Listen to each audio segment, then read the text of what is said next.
চলে এসেছি তানহালট টেম্পলে। সো এই যে তানহালট টেম্পল এন্ট্রি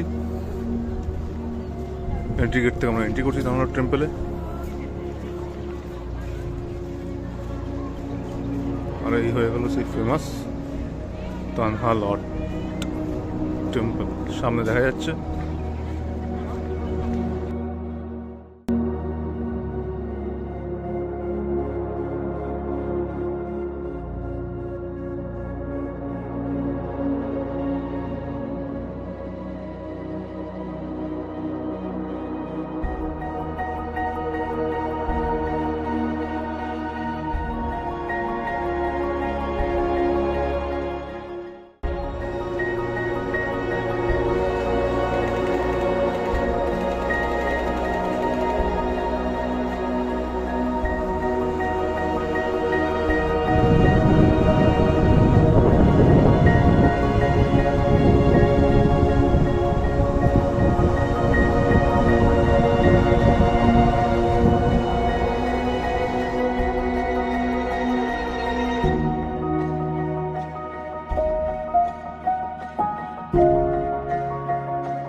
তো এই হলো তানহালট টেম্পল, যা সমুদ্রে লো টাইডে কেবলমাত্র ভিজিট করা যায়। হাই টাইডে এই জায়গাগুলো পুরো জল থাকে, দেখতে পাচ্ছেন। ওটা হচ্ছে main area,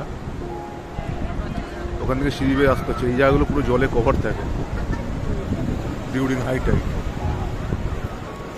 because of low tide আমরা এখানে আসতে পারছি, ভিজিট করতে পারছি।